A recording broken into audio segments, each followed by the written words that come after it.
In this segment, we're going to talk about springs, followers, and magazine tuning. To start with, from its beginning, there have been at least 3, if not more, iterations of the MKA follower. These are the 2 earlier ones. This is the latest model. These 2 early followers will present problems in any deep stack magazine. Part of that is due to the fact that the spring cup is so shallow and the tail, the legs on the follower, are also shallow. When using an early follower, you must bend the spring into a configuration like this.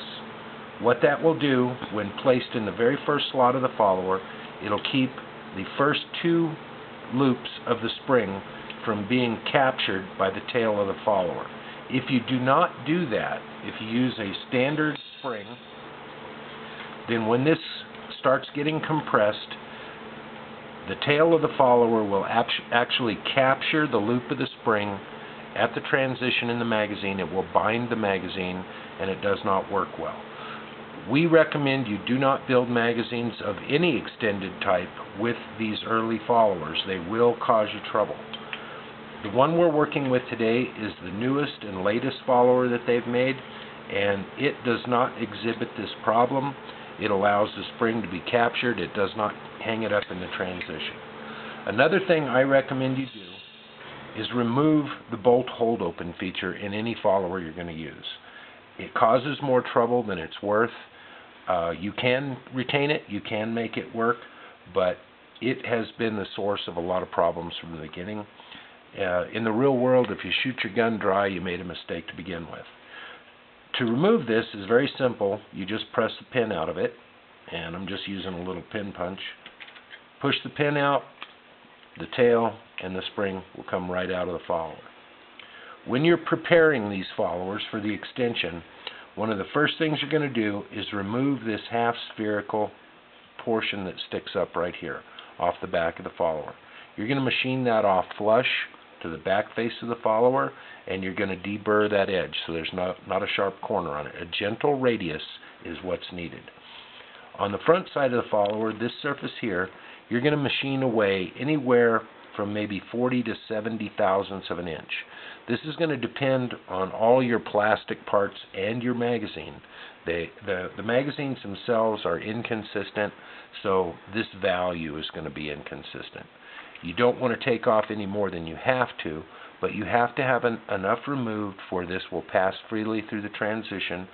When it's in use, the spring and the shells will try to cock this follower sideways in the transition. If it's too tight, even if it passes freely by hand, it may still be too tight to accept that rock that is going to be induced into it by the shells. In any deep stack magazine, there are several things to consider. You know, there are pretty strong frictional forces in all this deep stack of shells, and you also consider just 15 rounds of shotgun shells weigh in excess of 2 pounds all by themselves. Let's get into magazines. Okay, we've got a couple of variations of magazines. This is the latest magazine, and this is made in the 3-inch version. Originally, the Turks made 2, one for a 2 3/4 inch shell, one for a 3-inch shell. They found that the 3-inch version would work with both cartridges, so they stopped making the 2 3/4 inch version. In the real world, the 2 3/4 inch version is actually a superior magazine for 2 3/4 inch shells. Both can be made to work, but this one is the preferred magazine. If you'll look here at the rear feature of these 2 magazines, I'm going to show you that this magazine has a sharp corner here in the feed lip area. This one has been gently radiused to about a 1/4 inch radius here, maybe an 1/8. The other thing you need to take into consideration is the configuration of the feed lips here. You'll see that these feed lips bend slightly. What that does is, as the shell goes forward, the rim of the shell is against this, it forces the cartridge down into the magazine. This can actually force the round off of the back of the bolt, causing a malfunction. What we do is we bend these 2 features parallel, but we leave a slight indentation at the back on each side. That's what holds the shell at the rear of the magazine during storage or when it's in a magazine pouch. So you want to retain that little tiny pinch at the back, but you want to bring these surfaces out parallel, as in this magazine. Another thing that you ought to know is this surface right here, this rail. When the shell comes out, the rim of the shell actually gets on top of this rail, and this angle right here is what brings the back of the shell upward and into the chamber.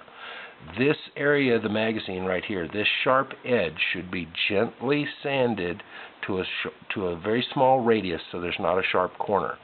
A sharp corner here will drag on the rim of the shell, cause extra friction going into battery, can cause problems.